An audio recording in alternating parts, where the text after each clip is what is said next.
Hello friends, বকুলের lifestyle চ্যানেলে সকলকে স্বাগত জানাই।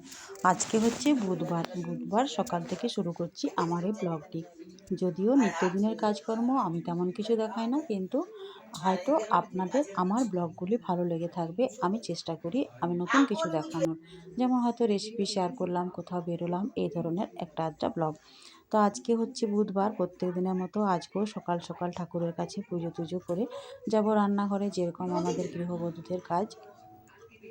তো আজকে কিন্তু ঝলমলে আকাশেই ছিল, আজকে কিন্তু খুব একটা ঠান্ডাটা নেই। হয়তো আবহাওয়া দপ্তর বলেছে আপনারা শুনবেন যে দুদিন খুব একটু গরম থাকবে। তো এর আগের দিনে আমি কেকের যে রেসিপিটা করেছিলাম বড়দিনের দিন, সেটা আমি শেয়ার করতে পারিনি, কালকে কোনো ব্লগ দিতে পারিনি। তো আজকে আমি কেকের রেসিপিটা শেয়ার করে দিচ্ছি। কেকের জন্য আমি নিয়েছিলাম ম্যাঙ্গো ফুটি। তো ফুটিটা এখানে বের করে নিচ্ছি, আর দেবো কিছুটা ড্রাই ফ্রুট এই ফুটির মধ্যে ভিজিয়ে রেখে দেবো। তারপর একটা মানে কমলা লেবু, সেটাকে বেটে নেব, কমলা লেবুটাকে ছাড়িয়ে বেটে নেব। আর এখানে দুটো ডিম নিয়েছি, ডিমগুলো ভালো করে একটুখানি ফেটিয়ে নিচ্ছি। এই কেকটা হবে অরেঞ্জ ফ্লেভারের কেক। আপনারা চাইলে সহজে এটাও আপনারা বাড়িতে বানিয়ে নিতে পারেন। তো দেখুন আমি ডিমটাকে ভালো করে ফেটিয়ে নিচ্ছি। ডিমটাকে যতটাই ফেটানো হবে ততটাই কিন্তু জিনিসটা ভালো হবে। চাইলে আপনারা হ্যান্ড বিটারও ফেটিয়ে নিতে পারেন। আমি হ্যান্ড বিটারের সাইজে ফেটিয়ে নিচ্ছি। দুটো ডিম নিয়েছি, যেহেতু 1.5 পাউন্ডের করবো, তো এখানে আমার দুটো ডিমের প্রয়োজন আছে। এবার ডিমের মধ্যে দিয়ে দেবো গুঁড়ো করে রাখা চিনি। আমি মোটামুটি 150 গ্রাম ময়দা নিয়েছি, তাতে 1.5 পাউন্ডের কেক হয়ে যাবে। আপনারা এটা নিজেদের পছন্দ অনুসারে দেবেন।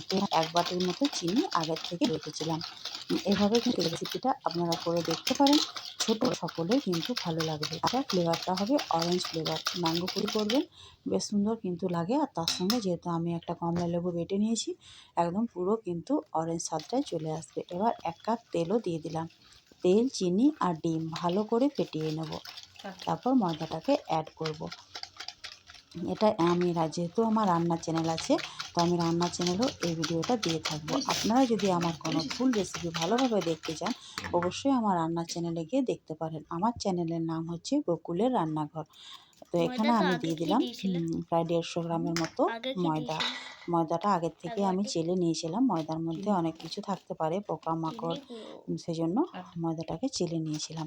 এবার আমি যে ড্রাই ফ্রুটগুলো ভিজিয়ে রেখেছিলাম, কাজু কিশমিশকে দিয়ে দিলাম। যে ম্যাঙ্গো ফুটিটা নিয়েছি তাতে ভিজিয়ে রেখে দিয়েছিলাম ড্রাই ফ্রুট, তো সেকে দিয়ে ভালো করে মিশিয়ে নেবো ময়দার সঙ্গে। আর ময়দা তো একটু চিটচিটে ভাব, হাতটা একদম পুরো মানে এটাকে ফেটাতে তো যাই কোনো রকম কষ্ট মষ্ট সবগুলো এক জায়গায় জমা করে আর ময়দাটাকে ভালো করে দিয়ে নেবো। আর কেকের ব্যাটারি আমরা তৈরি করব তখনই কিন্তু ফেটালো করে হয়, তাছাড়া কিন্তু কেকটা স্পঞ্জ হয় না। আর আমার মেয়ে বাড়িতে কেক নয়, অর্ডারও আসে, সেই জন্য কেকের সরঞ্জাম আমার কাছে আছে। ম্যাজিক কাপ থেকে শুরু করে ক্রিম ট্রিম সব কিছু। আপনারা চাইলে আমার রান্নাঘরে অনেক কেকের ভিডিও দেওয়া আছে, দেখে নিতে পারেন। তো এখানে দেখুন ভালো করে ফেটে নিচ্ছি। এবার যে আমি ম্যাঙ্গোর জুসটাকে বের করে রেখেছি, সেই জুসটাকে দিয়ে দেবো। এই যে সরি, ম্যাঙ্গো না, অরেঞ্জ জুসটাকে, যে অরেঞ্জটা আমি বললাম যে মিক্সারে পিষে নিয়েছিলাম, কোষগুলো বের করে সেগুলো আমি প্রথম কোনো ভিডিও যেটাতে আমি তোমার মানে অনেকটাই জুস হয়েছে, সেই জুসটাকে মানে দিয়ে আগে থেকে দিচ্ছি। করিনি, আর এই জুসটাতে ভিডিওটা কিন্তু যখন শুরু যে হয়েছে আমাদের অরেঞ্জ ফ্লেভারের কেকটা হয়ে যাবে। আর আমি একটুখানি ফুড কালার দিয়ে দেবো, অরেঞ্জ ফুড কালার, তার ফলে বোঝাই যাবে না কি এটা অরেঞ্জ কালার নয়। তা আবারও ভালো করে আমি ফেটিয়ে নিলাম, মিশিয়ে নিলাম। যেটুকু আছে সেটুকুও আমার প্রয়োজন হবে। তার আগে যেহেতু আমি ডিম দিয়েছি, তাই একটু ভ্যানিলা এসেন্স দিলাম। ভ্যানিলা এসেন্স দিলে একটু ফ্লেভারটা ভালো আসবে, ডিমের কাঁচা গন্ধটা দূর হয়ে যাবে, সেই জন্য ভ্যানিলাটা একটু দিয়ে দিলাম, 2 ফোঁটার মতো দিলাম। আর এবার দেবো বেকিং সোডা ও খাবার সোডা। তো বেকিং সোডাটা দিচ্ছি 1/2 চামচের মতো।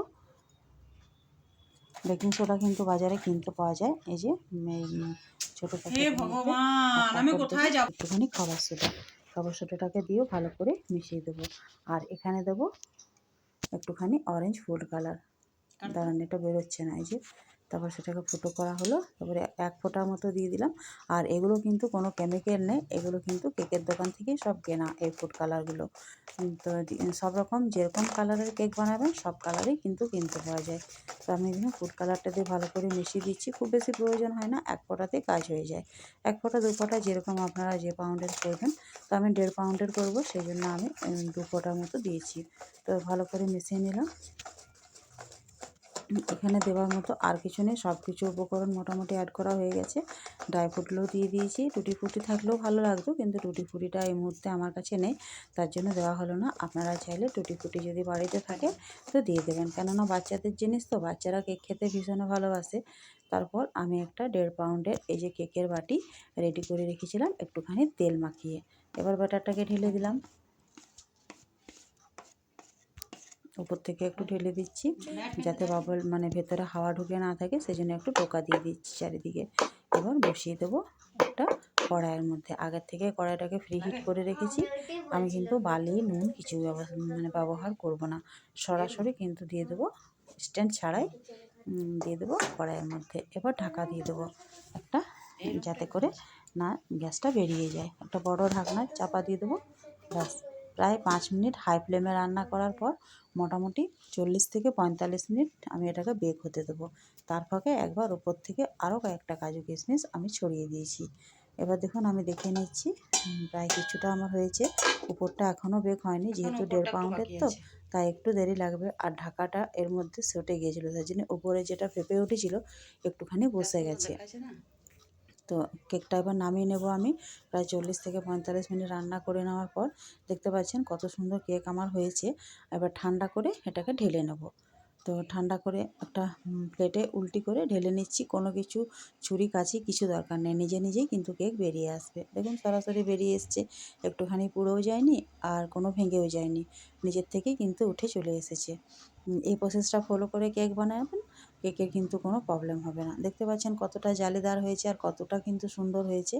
আর উপরটা আরেকটা সুন্দর ছিল, যেহেতু উপরেরটা বললাম যে অনেকটা ফুলে উঠেছিল, চাপাটার মধ্যে লেগে গেছে, তার জন্য মাথাটা একটু বসে গেছে। তো যাই হোক, কেক আমার এখানে রেডি হয়ে গেছে। এবার তারপরের দিন থেকে যে রান্নাবান্নাগুলো সেটা একটু শেয়ার করি, যেহেতু ছিল বড়দিন পরশুদিন, আমি কালকে তো ব্লগটা দিইনি। তো বড়দিনের জন্য একটুখানি মটন কষা করেছিলাম, তার জন্য এখানে সব কিছু বেটে রেখেছি, আর এখানে বেটে রেখেছি পোস্ত। তো আজকে ভাবছি আলু পোস্ত করব, মটন কষা করব।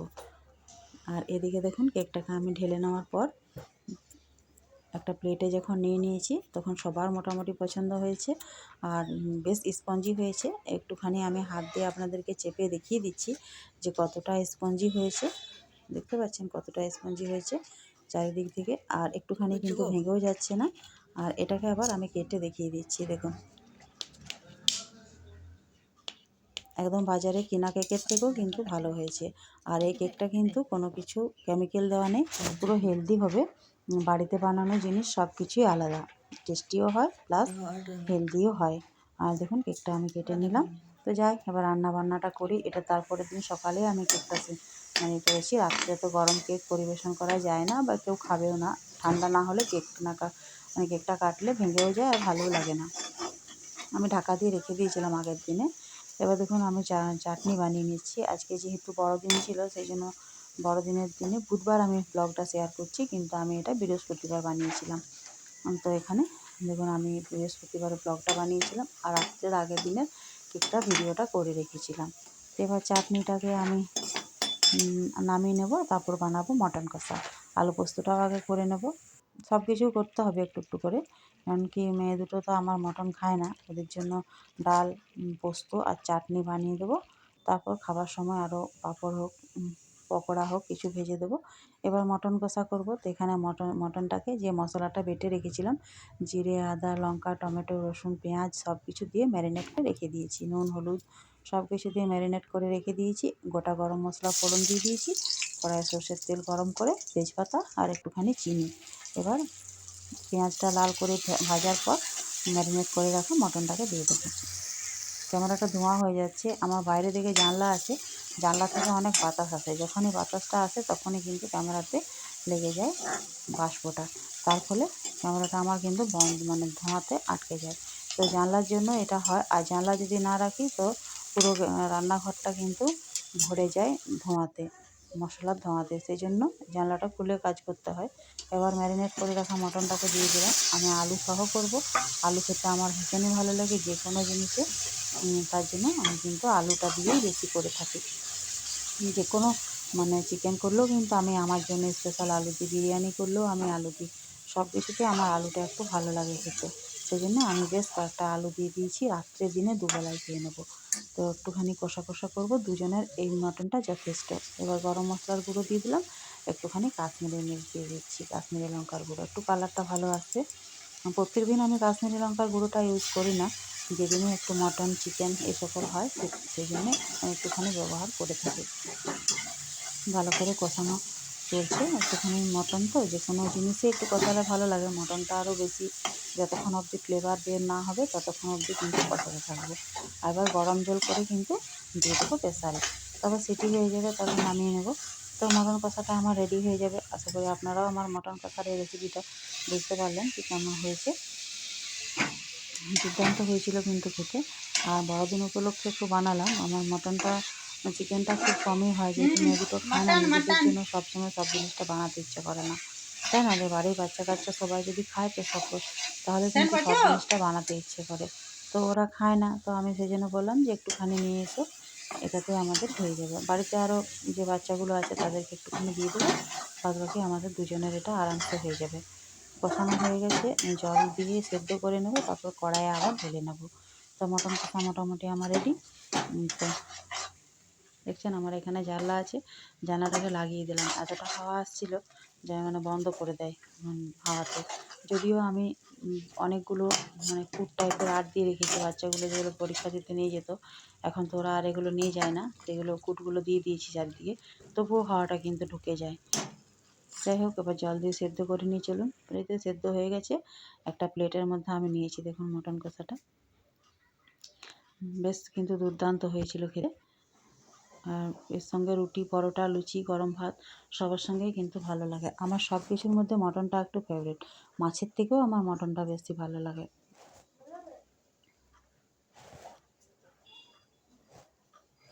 এবার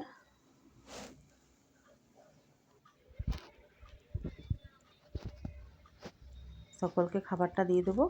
তারপর পরিবার যদি যৌথ হয় তো সব কিছু একটু টেস্ট করা যায়। আমার মেয়ে যেহেতু ছোটো মেয়ে মটন খায়, তো আমাদের পাশের মানে মেজো যা বানাচ্ছিল, ওর মেয়ে বানায় চিকেন হলে, ওর মেয়ে বানাচ্ছে আমাদের চিকেন রান্না। তো ওই চিকেন বানাচ্ছে, সেই জন্য আমার মেয়ে এখানে চিকেন খেয়ে নিল, আর আমি বাবুকে একটুখানি মটন দিয়ে দিলাম। পরিবার যদি যৌথ হয় তো মিলেমিশে খাওয়াটা ভালো হয়। যার বাড়িতে যেটা হয় সেটাই কিন্তু পাওয়া যায়, বিশেষ করে যদি সম্পর্ক ভালো থাকে। তো যাই হোক, আমাদের তো শুধু নামমাত্র আলাদা, আমরা আলাদা করে খাই কিন্তু বাড়ি আমাদের একটাই। একটা বাড়িতেই সবাই মিলে কোনো রকম মাথা গুঁজে থাকি। তো এই যে ও চিকেন করছে আজকে, আমার হচ্ছে মটন। তো যাই হোক, কাজ চলে যাবে। আমার এক মেয়ে কিন্তু চিকেনটা খায়, মটন খায় না। তো ও এখান থেকে খেয়ে নেবে। আর আমি চিকেনটা না করলেও ওদের বাড়ি থেকে ওই চিকেনটা খায়, প্রায় দিনই ওদের হয়, সেই জন্য। তো যাই হোক, সকলে কিন্তু মিলেমিশে থাকলে এই সুযোগ সুবিধাটা পাওয়া যায়, তাই না? তো যে চিকেনটা কষছে, আর আমার ভিডিওটা আমি এবার এখানে শেষ করছি। তো গুড আফটারনুন সকলকে জানাচ্ছি, যেহেতু আমি দুপুরেই আজকে ব্লগটা শেষ করে দিয়েছিলাম, বিকেল পর্যন্ত রাখিনি, অনেকটাই লং হয়ে গেছে।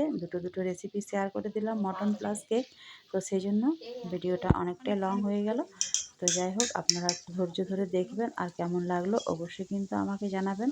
তো বড়দিন উপলক্ষে কেক তো সবাই খেয়ে থাকে, সেই জন্য আমিও এই যে কেক নিয়ে বসেছি দুটো। এগুলো যদিও বেশি দামের নয়, আর যাই হোক, যেটুকু পেয়েছি সেটাতেই সন্তুষ্ট থাকতে হবে। তো আজকে ব্লগ আপাতত এই পর্যন্তই।